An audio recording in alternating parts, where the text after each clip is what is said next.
The QPR podcast is sponsored by Grant Harrod Lerman Davis, accountants and tax advisors for individuals and businesses. The Harrod in that title is Jeremy, who's a partner and mad QPR fan who goes to both home and away games. If you want expert advice and a free consultation, phone Jeremy on 01895 633 033 or go to ghld.uk.com. QPR, QPR, Park Rangers are on the up and up. QPR, QPR, now we're heading for European Cup. Hello and welcome to the QPR podcast. I'm David Fraser. I'm joined by three other QPR fans this week. Actually, this week is... I haven't made any notes because I felt I didn't need to. We are in the presence of QPR fan royalty almost tonight. We've got a brilliant lineup in the studio. We've got some guys who are erudite, have opinions that are respected, controversial sometimes. We've also got Paul with us. I knew that was coming. Fell flat. No, I'm David. I'm here with my esteemed colleague, Paul Finney. Colleague now. Colleague. And I'm joined by David. Yeah, and we also have from Loffer Words, Clive Whittingham. Which means we've lost. Before we came on, Clive said, "You got me on because we've lost." Well, no, I'm sure you've come on. I think if you check the records, it's always after a loss. I'm going to start wearing a black cloak. We also have first time podcaster Matt Winton. Good evening. Who's you're never shy to sort of wind a few people up on Twitter. So I'm sure we will have a very good discussion. I'm basically going to just sort of sit back and referee. Before we do that, let me take you through the bits and pieces that I need to take you through. You can follow us on Twitter at QPR Podcast. You can search for us on Facebook, look for the new QPR podcast and you'll find us. And you can find all our old episodes and iTunes, our iTunes listing at qprpod.co.uk. This podcast is also supported by Grant Harrod Lerman Davis Accountants. You can find them at ghld.uk.com. And that's Jeremy Harrod, who's a long-time QPR fan, season ticket holder, who's got behind us and helping us with the podcast. So thank you very much to them. Right, Clive, seeing as you're very cynical about these things and you're sure we've got you on for reasons of a defeat nature and you have a page of notes, which is more than me this evening, why don't you start us off? How are you feeling, Clive? I've never done notes before. So I've never done notes things before. Must be bad. How am I feeling? Pretty, not great as I'm sure everybody else is. I mean, there was a lot that went on before Saturday's game, which I'm sure we'll come to with the Warnock appointment and things like that. Saturday's game was pretty standard Championship fare, and we started well and took the lead, playing well. The shape looked good. Phillips right, Cherry left, Emmanuel Thomas through the middle. We then conceded a goal thanks to two issues which we've had all season, which at the moment Chris Ramsey doesn't seem able to address. The first is the two fullbacks are playing appallingly badly every week. Konchesky, because he is a poor footballer, and Perch, I'm not quite sure what on earth we've done to Perch. I thought he was quite a reasonable player before he got here. And secondly, because the defence has been awful all year. We marked zonally, apparently, but I've never seen a zone score a goal, so I'd prefer it if they just went and stood with the... Seen one let in one, go and stand with the Birmingham players would have helped from that free kick. That, Paul Robinson was unmarked to start with, unmarked when he headed the ball. I'm not sure... He was quite shocked, I think. I said I wasn't. As it came in, I said we've struggled to defend these all season, and sure enough, they actually scored with 10 men because the guy that Perch fell for the free kick was off having treatment. So they were still all unmarked, even though they had a player less. Not enough intensity in the second half, and too much sort of fussing about. Phillips went to the left, Cherry went to the right. Birmingham showed exactly how you win in the Championship. Just a proper basic team, strong defence, good shape. They all play the same position every week. They know what they're doing, worked hard, got it wide, bit of pace out wide, got it in the box. And we just overcomplicated it. We weren't intense enough in the second half.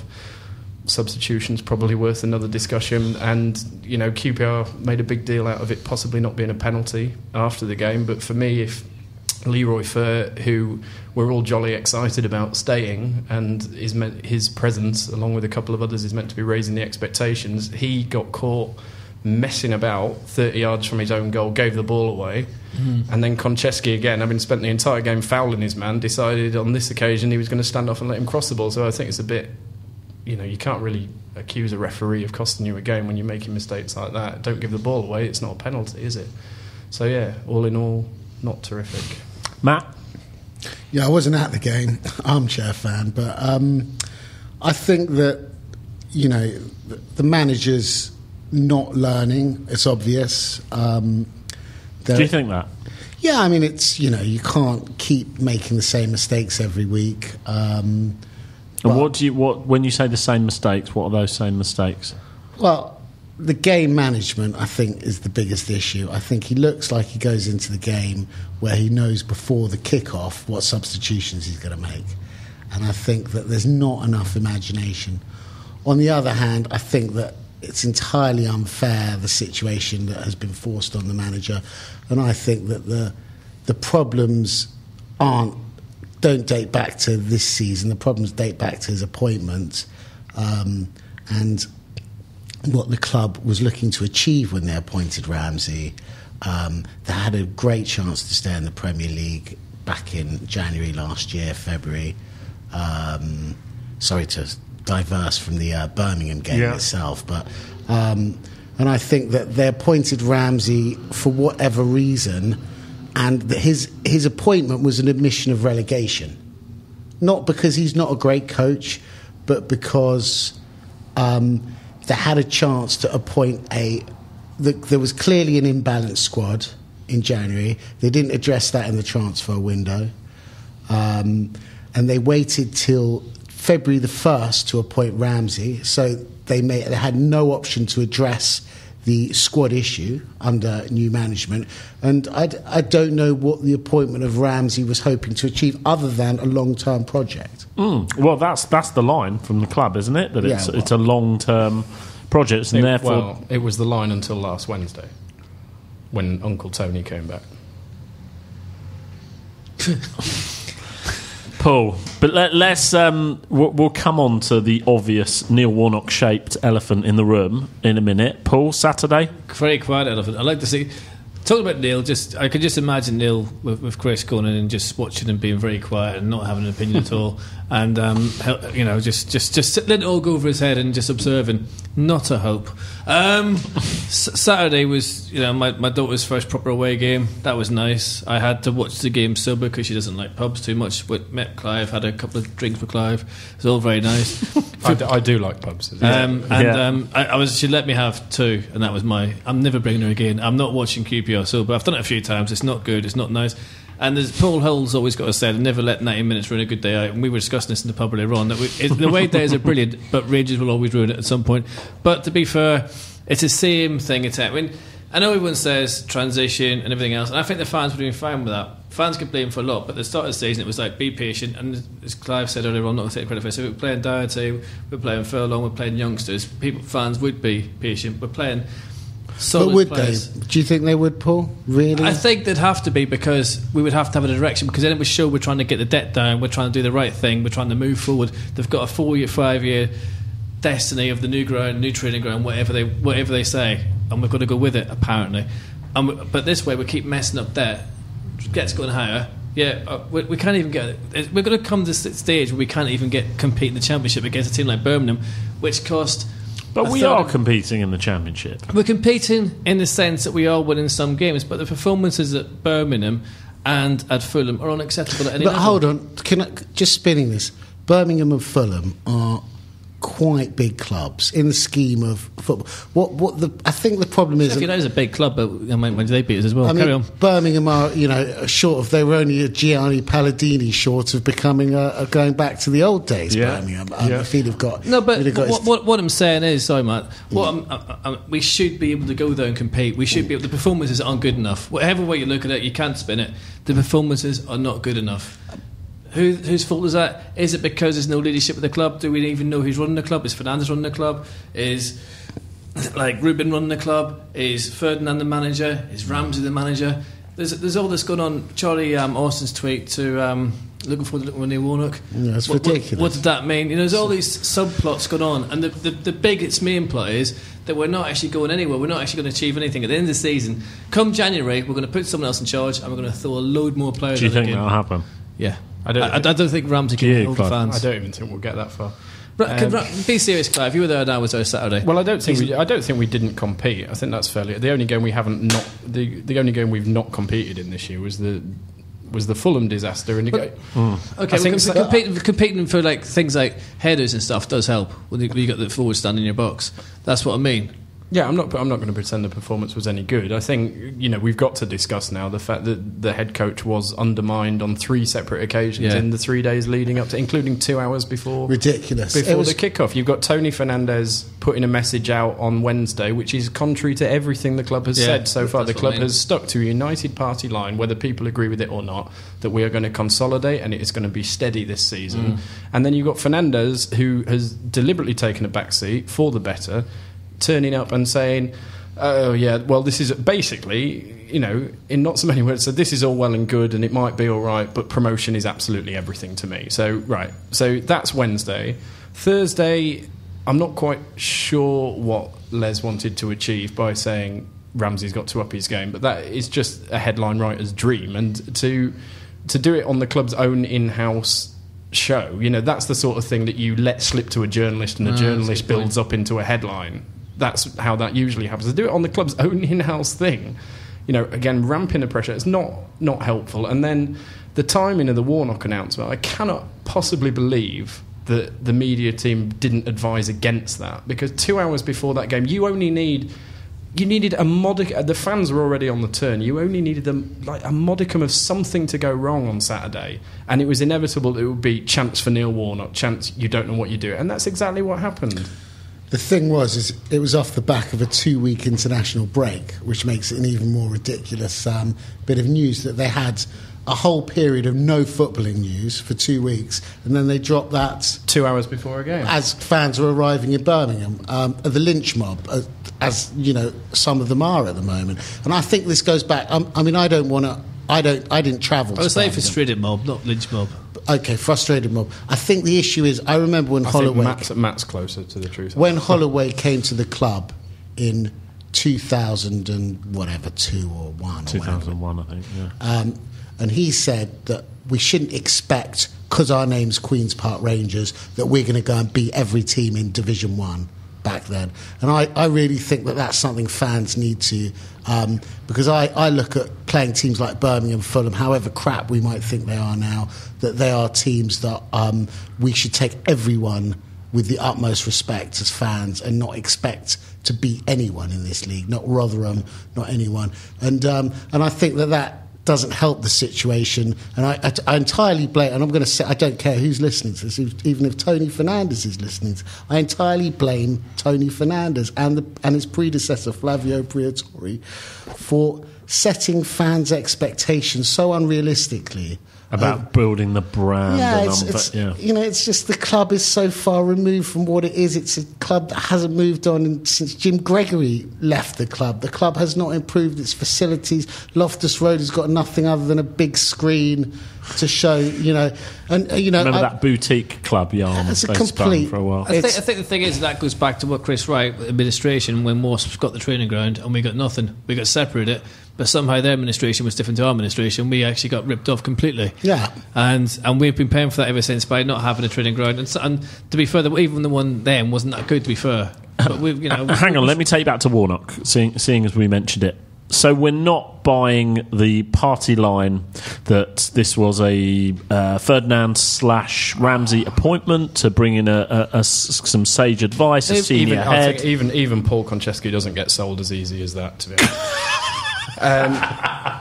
honest. With Warnock, this is the thing that I think, because the idea was muted over the summer that Jerry Francis would come in with Ramsey and do a bit of coaching. Mm-hmm. Jerry Francis has been following Tony Pulis around for the last 5 or 6 years doing the defensive coaching. I actually thought that sounded like a really good idea. I heard he was training his pigeons, actually. Yeah, possibly, yes.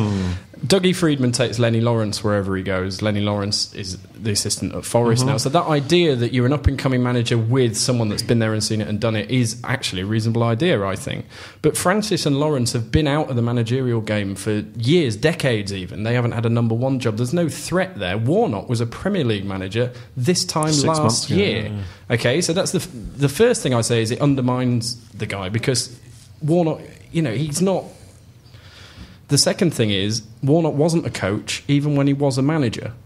He got Keith Curl in, he got Mick Jones in, they did the coaching. Warnock turned up, picked the team, yelled at it. He was proper spent old, most of the time he's the old at his style farm. football But manager. Ramsey doesn't need a coach because Right. Ramsey's the coach. He So needs what, someone is to tell him how to or help him So is that- develop as a manager. So that's But then what I thought that was Les Ferdinand was supposed to be this is the thing. So that boss type thing. Warnock he's not coming in as the manager. He says he's got no interest in being the manager anymore, and he often says, after he got harshly sacked by QPR, that what needs to happen is somebody like him needs to sit between the board and the football side.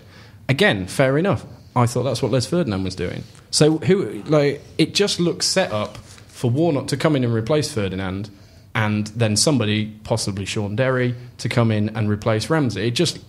They undermine Redknapp with Ferdinand's appointment, and it looks like they're undermining what we have now with But Warnock. it goes back to me being very anti the way that the club's being run at the moment. It's a PR dream. It's one PR dream after the next. It was Les was the PR dream. Now Warnock and Clint Hill and Derry is the PR dream that will get the fans singing Tony Fernandez. Is it going to move QPR on?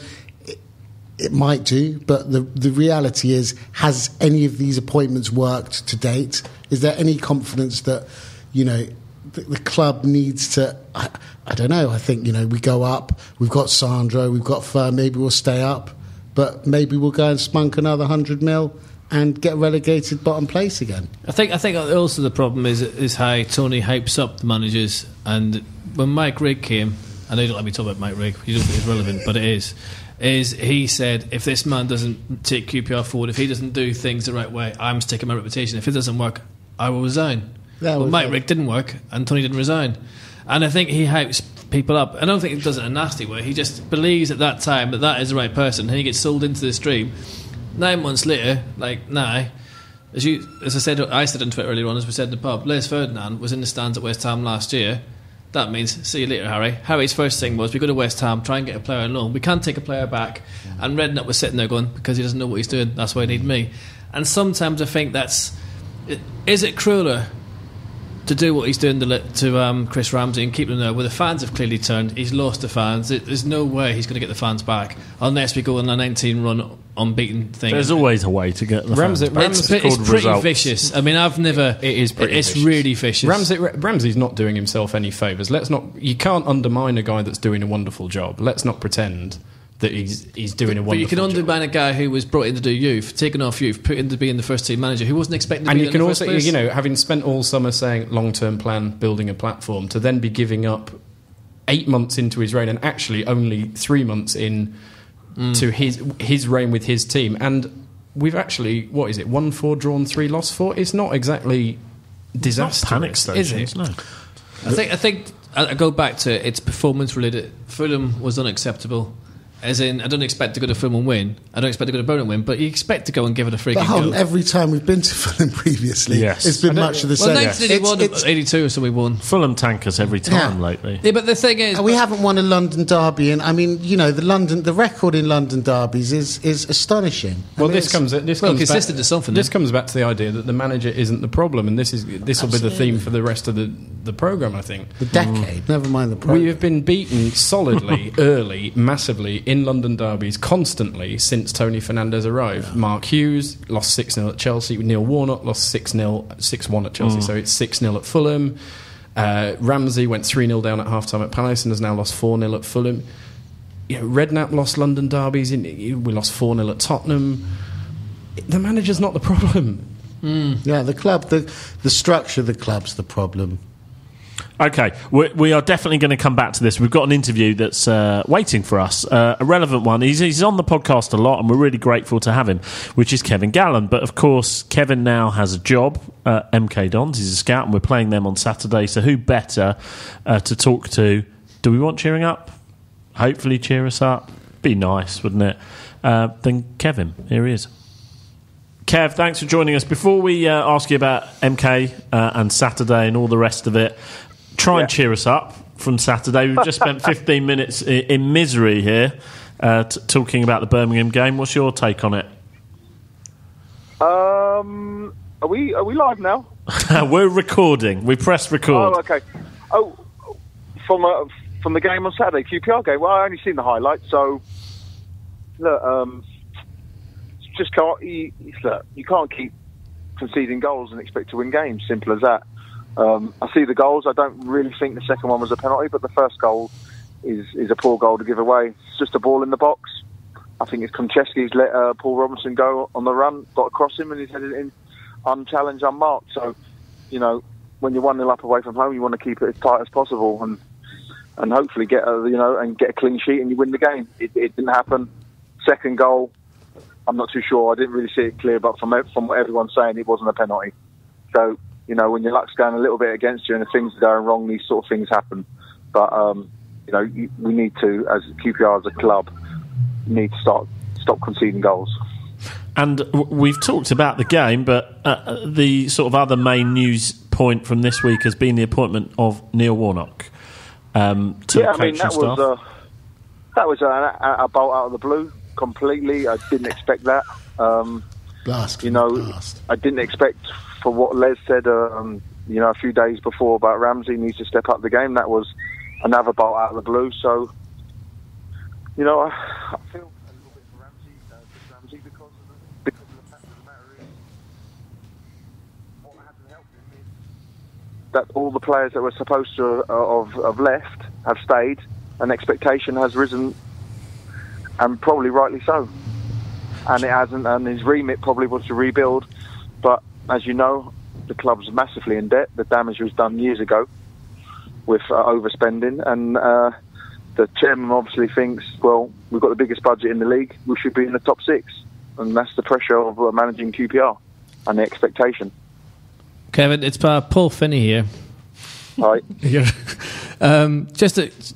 When you were in the dressing room and part of the team back in them days, it was never about the money. It was about playing for the shirt, the pride, and everything else. Can you see? Well, do you think the money's kind of ruined us a wee bit? Is what I'm getting at. And do we need to get some of that spirit back? When you bring in players, and everyone knows this, when you bring in players who have come to a club for the wrong reasons. The wrong reasons of a lot of players have come over the last few years is that QPR are a soft touch giving out contracts. Now, that's what happens, and the days of supporters playing for the club and really a lot of clubs, not just QPR, it's fading out. So it is what it is. Unfortunately, there isn't anyone I can see coming through at the moment who's not a real QPR fan, and they don't have to be. But if you're brought up from the youth team to the first team, you sort of get the culture and you get the feel of the club, and it'd be nice to see someone come through in the near future. Kev, can I jump in? Matt Winton. Hi, mate. Hi. Obviously, the time that you came back to QPR and Ollie was the manager was an interesting time because we were skint and because players came to QPR because they thought it was a career move or because they did it like you, Birch, Cookie, Rowlands, because they wanted to play for QPR. And I think that the problem with QPR is while we've got money, it's always going to be the same issue. And I think Clive said a very interesting thing on the way in, that at what point do you say enough of putting the money in, let's just make of it what we can? Well, the problem is, when I understand what you're saying, but we've got the pretty much probably. I don't think anyone has got a bigger budget than QPR this season. Now, that's probably maybe not nothing to do with Chris and Les Ferdinand, but that's players that he's inherited. There's players on 40, 50 grand a week. Now, the chairman obviously thinks these players should be getting the team promoted. And that's where the problem is. And I know you say start again, but there's a lot of money at stake. Can you hear me? Yeah. We're listening. There's a lot of money at stake for the chairman, and rightly or wrongly, he wants to see a return on the expenditure of what's happening at the moment. I'll take it 20 years. Kev, we've been given this line, and it was something that people bought into, I suppose, certainly before the season started, about there being a long-term plan and actually sort of consolidation and, I suppose, repair was needed. And now it seems that the patience is starting to run out. Do we need to be more? Do the fans need to be more patient than they have been? I think it all sort of changed when it's difficult because, maybe a little bit more patient, but we're playing teams, and I know games ain't won on paper, but you wouldn't swap the majority of our players for any other players in that league. You tell me that. Could you tell me that Birmingham's squad of players or team of players were better than QPR's on Saturday? I wouldn't say so. What I would say is they've got a centre half or two centre halves in their team who can head the ball. QPR haven't. Now we've struggled at the back. For some reason, we haven't signed anyone who can head the ball and clear the ball. We can pass the ball out from the back, but we can't defend. Now, once we get the fundamentals right, stop conceding goals, QPR will move up the table. I really believe that, because we've got goals in us, but we keep conceding. Kevin, a lot of the players that we're getting very excited about keeping this year, Austin apart, really. They were all here last year when we finished last. Sandro, Leroy Fer, Robert Green, Matt Phillips. We were last in the... Do you think we're overrating them slightly? And we're rushing to get back to the Premier League with this team. Austin's out of contract at the end of the season, so we could potentially go back with the same team that finished last without Austin. Is it not worth just sort of taking a step back and reassess? Maybe Leroy Fer is not, God's gift to football. Well, I never thought he was, and I don't think he is. But he has got some ability, but you only see it on rare occasions. Now, how do we get him playing 7, 8 out of 10 on a regular basis? But so someone's got to do it. So why are we people are hammering Ramsey for not getting these players. So these players on paper, they're great players. But I think you said, is the Birmingham team better than us? Yeah, it is, because it's a team. We're still a collection of individuals, and I just think we're over-egging how good these individuals are. I mean, Sandro couldn't get fit last year. I agree totally, but then that's the manager's job to get them playing as a team. Kevin, right, let's move on to Saturday. You're now working for MK Dons, aren't you? I am. So are you telling them? Well, I know we've got another game before then, but are you telling them everything they need to know about how to beat QPR on Saturday? There's plenty to go on. It's not that hard. I know. Watch last week's Match of the Day or whatever it's called. The championship. Yeah. At the moment, it's not that hard, is it? No, but I'm only joking. No, well, I'm going to the game tomorrow night, and I have to do a match report for MK Dons on QPR, on their strengths and weaknesses, and go through the team. So can I do it? That's my job, and I've got to do it. Who better to do it in a way? What can we expect on Saturday? Well, you'll expect MK Dons to pass the ball. They have a way of playing. They pass it as much as any other team, as much as any team in the Championship. I think if you look at their stats, they're in the top 2 or 3 of passing.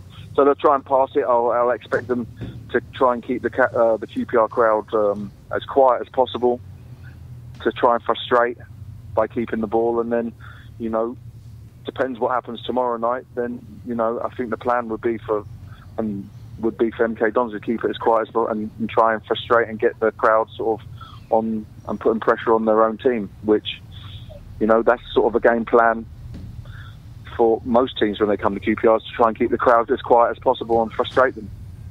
So you're going to put in your match report, don't even bother to put high balls in. QPR defence are brilliant at heading the ball out and clearing it, so don't even bother. I know. Well, that's the thing. I mean, tomorrow is a problem because they've got some big strikers. MK Dons haven't, and they'll pass it, and they won't go for long balls all the time. Okay? Hold on. One large tonic about. Fries, Coke. Extra chili sauce on mine. So playing MK Dons will probably suit QPR more than playing Sheffield Wednesday. How many games do you think they will give this management team a go, do you reckon, before they think they might change things? Well, I mean, with the arrival of Neil Warnock, obviously something is not right in the back, in upstairs in the boardroom. So, QPR, a worst possible scenario, if QPR lost the next 2 home games, then I think the writing's on the wall. If QPR win the next 2 games, then everything is hunky-dory again. At the end of the day, if you win matches, there ain't a problem. Delay the inevitable. The structure at any football club is always win on a Saturday and everyone's happy.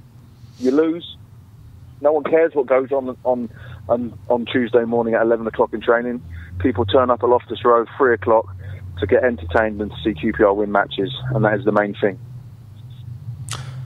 Yeah. Thanks, I know Kev. that is as basic, but that is the truth. Everyone knows that, don't they? Surely.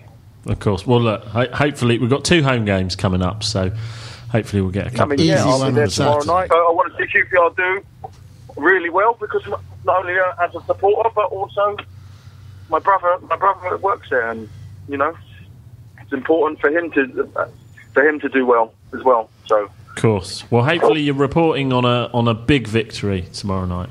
Kev, I really hope so. Thank you very much for joining us. Really good to speak to you. Thanks, as Kev. always. See you soon. Take care, mate. See you, big man. Cheers. Bye.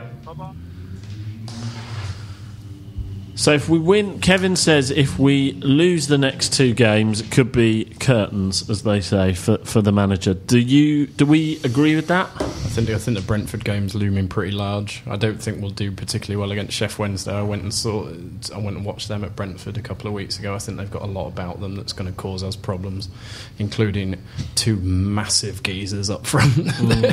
Okay. And I think we might win on Saturday. And then I think, as I've said, Ramsey, Hughes, Redknapp, Warnock, we've been getting tonked in London derbies. Just that little extra bit. Why do you think that is? Little extra bit of intensity, little extra bit of commitment. QPR just don't have it. I think it goes back to what the Birmingham player said in the paper today.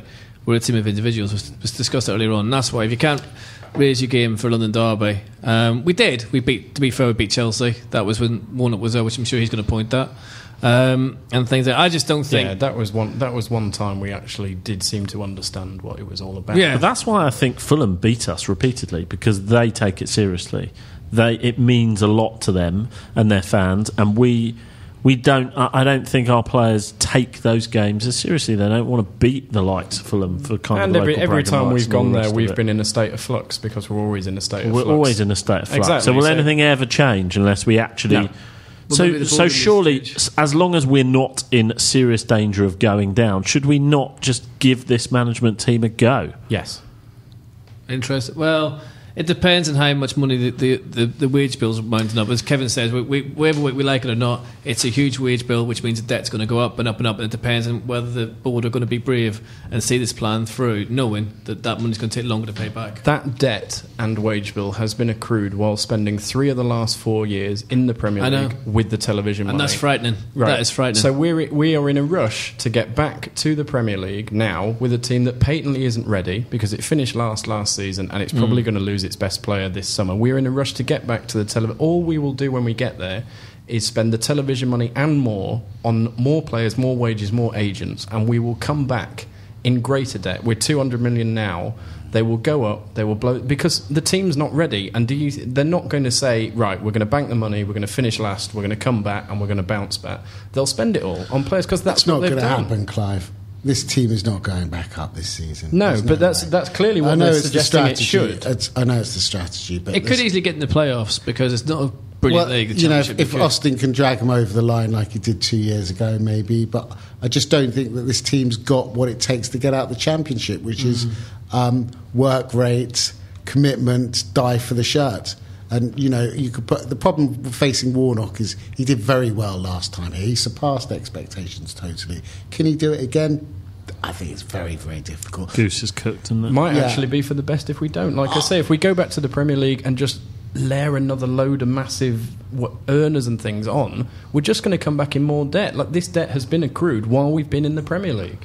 I think the thing is that the plan, or the board's plan, they've got to be brave, they've got to see it out, and they've got to stick to it, and they can't detour. But I always And thought... then we're all saying, you know, the manager's got a couple of games left when we're kind of not having... Because we know how QPR But works. Les came in last season, let's be fair, Les came in, and it would have been Sherwood. That was the idea, I believe. And Sherwood there, but for the grace of God, go us. However, Which look would have at been- Villa which now. also And you would have said been it, a Clive. decent- You said absolutely, it at the time. But, you know... What's going to happen January the 1st when all the panic buying starts and Fer and Sandro on a loan to Oh, someone? we don't panic buy on January the not 1st. We us. panic buy on I'm January the talking about 31st. Big fat Sam's going to come in and have a piece of Sandro. Someone's going to say we'll take Fer on loan for the rest of the season, and we'll be left with, you know, we'll have Phillips and Austin, yeah, because, you know, no one's going to come in and pay the price for Phillips now.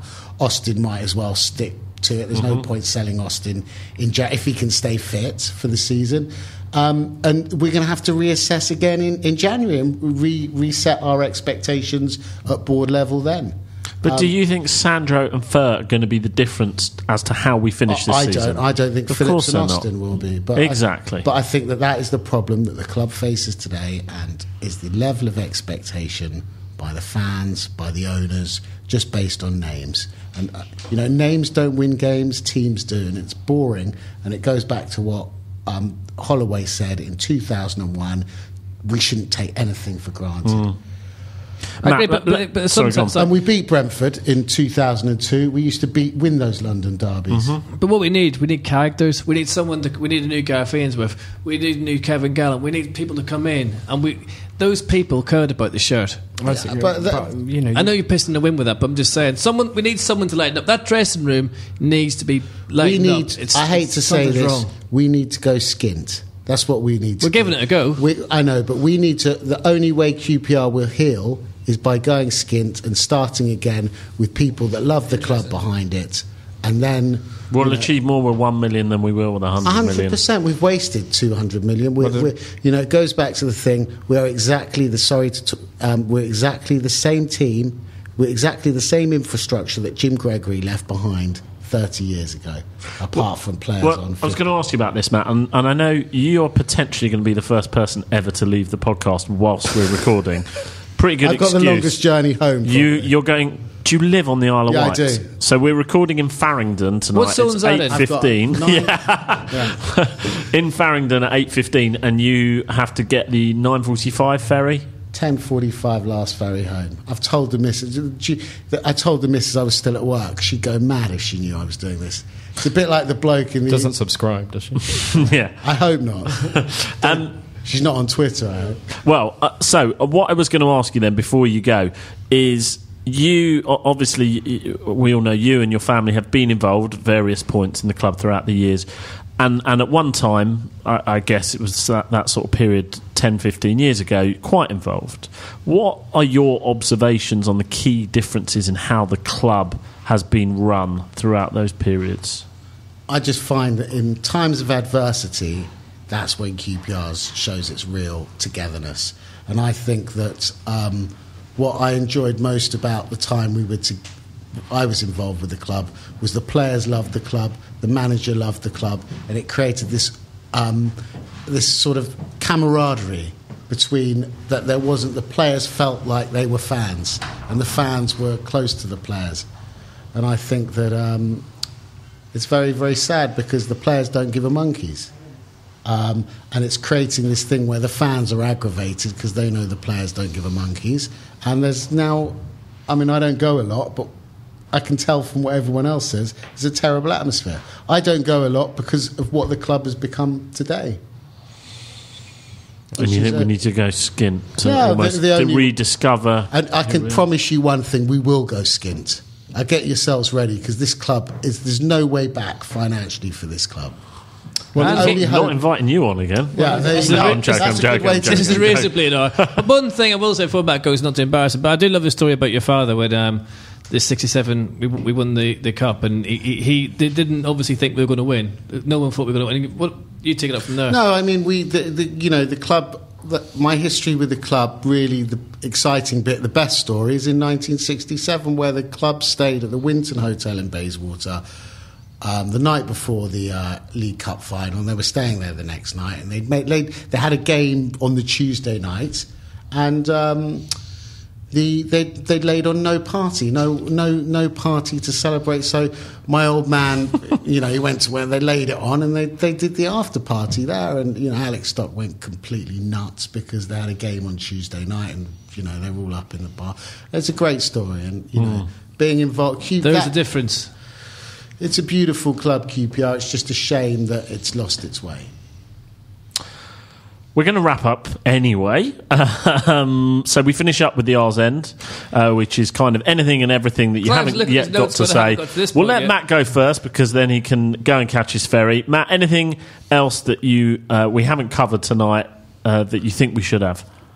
No, I just think that everyone's got to get behind the club because, again, tough times I think are ahead, and I think that we need to prepare. It's depressing, but it's the truth. We need to prepare ourselves for that. Are you I supposed don't to think I've badge your ever letter? said this before. Cheer us up, Clive. Got no chance. Absolutely no chance at all of that. You've got to make a really, really compelling case to get rid of the head coach at QPR at the moment, because firstly, we don't get new manager bounce. We just don't. Like some clubs, they appoint a new manager and they have the numbers are Harry Redknapp won 3 of his first 17, Mark Hughes won 2 of his first 10, and Chris Ramsey won 3 of his first 15. So there's going to be no new manager bounce if there is. So secondly, what has this board done to suggest that it would be able to choose a decent manager? Well, It hasn't made a decent appointment yet. Why this hunger to let them try again? Because they've shown over and over again they can't do it. Is it a case of feel better next time? I don't know. What is it? Fourth time lucky or something? I just think The first stage of Flanders got wrong was Philip Beard, right? And the first thing he got wrong was getting rid of Warnock. well, sorry, I mean, appointing people in the club. He didn't, and agents just absolutely. I mean, I heard a story that I'm not going to mention names because it's easy that way. But we were after a player. The agent said another club was going to pay this much. We phoned that club up to find out if that was true, which just shows you how amateurish it was at Rangers at the time. Is still. Yeah, and therefore agents will rip you to shreds, which they have done. Sorry, Clive, for interrupting you. No, that's fair enough. The other that patience that we're asking from the board has to filter through to the supporters as well, because if you ask people in the pubs in Birmingham on Saturday, get Nigel Pearson and get Nigel, which personally I don't think would happen because of the way he left Leicester, and because I don't think he's got a particularly good relationship with our CEO who hired him originally at Leicester. But if you look at Pearson's record, he was appointed at Hull in 2010. He won 1 of his first 6. He lost 4-0 at Millwall. After 17 games, he'd won 3. So presumably, if he came into QPR and won 3 of his first 17, we would want him sacked again, because that's a worse record than Ramsey. Same at Leicester. 18 months before we got them promoted to the Premier League, they were dreadful. The season before he got them promoted to the Premier League, they won 3 of their last 18 games. Again, we would want him sacked for that. So the thing that we want Pearson here for took him 18 months to get to, at which point there's about 4 different points we would have sacked him. The fans would have been on his back.